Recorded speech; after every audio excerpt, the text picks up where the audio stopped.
Ethanol, perhaps the most ubiquitous of the alternative biofuels, is making its way into people's gas tank. Being environment-friendly, biofuels like ethanol and biodiesel can help us to conform to stricter emission norms. In this video, we will understand how India is in a quest to reduce its dependency on imported crude oil as well as to curb carbon footprints through ethanol. Reduction, reuse, recycle and recovery. Benefits of ethanol. It burns clean, it burns well, and we could produce enough ethanol to meet our needs. But unlike petrol, ethanol isn't a byproduct of crude oil. Ethanol is a complex derivative of biomass left by agricultural feedstocks such as corn, sugarcane, hemp, potato, rice, etc. When we say biomass left by agricultural producers, it means you could extract ethanol from sugarcane juice, from molasses, the black viscous product you derive from refining sugarcane.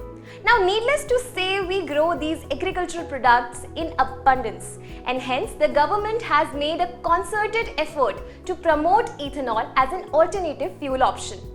This has been reflected in the unveiling of the ambitious National Policy of Biofuels 2018. Apart from obvious environmental benefits, domestic biofuel production and consumption can also help in offsetting oil imports, which decreases the nation's dependence upon foreign energy.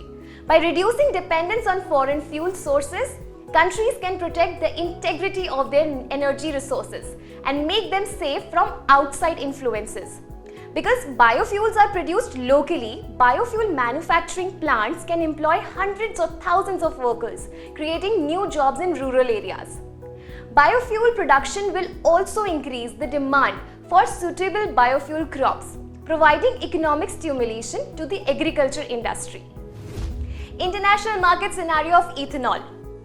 India's National Biofuel Policy 2018 has stipulated an ethanol blending target of 10% by 2022 and 20% by 2030, while the biodiesel blending target has been set at 5% by 2030. India can look to Brazil for proof of the efficacy of ethanol. Brazil implemented an ethanol blending program over 40 years, and the results are there for all to see. Air pollution levels in Sao Paulo have halved in the past 20 years despite an 80% increase in car fleet. Journey of Ethanol Blending Program. The government has been implementing the Ethanol Blended Program (EBP) throughout the country to increase indigenous production of ethanol. The government's plan is rather straight and simple: ramping up ethanol production, blending it with petrol, and getting to a point where we could reduce oil imports by a substantial amount. From the production of ethanol blend of 67 crore litre in 2014-15 to producing 110 crore litre in 1920, the share has increased significantly. Initiatives to boost bioethanol plants in India. Various initiatives have been taken by the government to boost the production of ethanol in India. Pradhan Mantri Jeevan Yojana launched in 2019 with the objective to create an ecosystem for setting up commercial projects and to boost research and development in the 2G ethanol sector. The 2018 biofuel policy has the objective of reaching 20% ethanol blending and 5% biodiesel blending by the year 2030. The government has reduced GST on ethanol for blending in fuel from 18% to 5%. The Ministry of Petroleum and Natural Gas is making all the efforts to increase ethanol supply for petrol. Way forward.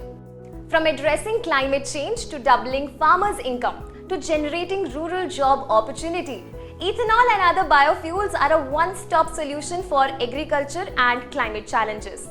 The future prospects look promising as promotion of the use of biofuels in transportation in a country like India will help in reducing the crude import bill. A properly designed and implemented biofuel solution can provide both food and energy. Ethanol adoption in all likelihood will reduce our import bill and aid farm income in a massive way. India must keep its sight trained on a future where mobility will have a healthy and sustainable mix of EVs, hybrids and biofuel-based vehicles. That is all for today's segment. Thank you for watching.